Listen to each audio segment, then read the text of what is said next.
আলহামদুলিল্লাহ, আজকের cricket match দেখে আমি মুগ্ধ। আজকে যার কথা বলবো, বান্দির বাচ্চা পাপন দা, খাঙ্কির পোলা, কিরে লটির সোল। 15 বছর ধরে বিসিবি শাসন করছিস, পারছিস কোনো দিন?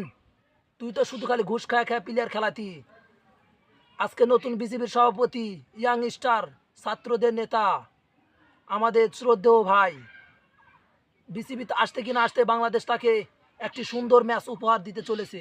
আর তুই পাপন দা, হাসু আপু, হাসু আপুর পাচাটা কুত্তে, কিরে হাসু আপুর পাচাটা কুত্তে, কোনটা পালাইছিস?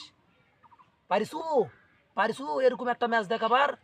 দেখ, বাঘের বাচ্চারা বাঘই থাকে সব সময়। আরে তোর ভয়ে তো সবগুলা বিলাই হয়ে থাকতো রে। বান্দির বাচ্চা, বান্দির বাচ্চা দেখ, আজকে যে খেলা দিছে বাঙালি, এই 15 বছর অভিজ্ঞতাতে একদিন এরকম খেলা দিতে পারেনি।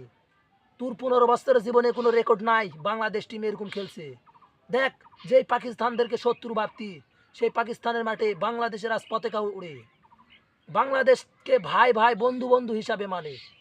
তারা খেলার মাঝে কোনো খারাপ আচরণ কোনো কিছু করেনি, দেখছিস?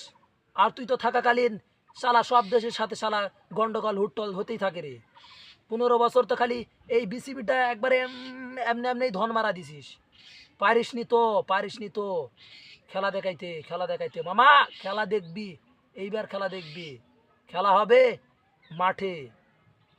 আজকের টেস্ট নতুন বিসিবির সভাপতিকে স্বাগতম জানানোর জন্য, নতুন বিসিবির সভাপতিকে আনন্দময় করার জন্য, তাকে 2024-এর নতুন বিসিবির সভাপতিকে শ্রদ্ধেয় সম্মান জানানোর জন্য বাঙালির প্লেয়াররা জীবন দিয়ে খেলতেছে রে, জীবন।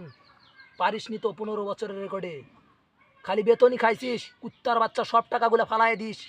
বাঙালির কাজে লাগবো, যারা বন্যায় ডুবতেছে তাদের কাজে লাগবো, সব বেতনগুলো ফালাই দিস। কুত্তার বাচ্চা, খালি তো শুধু খালি বইয়া বইয়া চেয়ারে বসে খাইছিস, মাদার চোদ।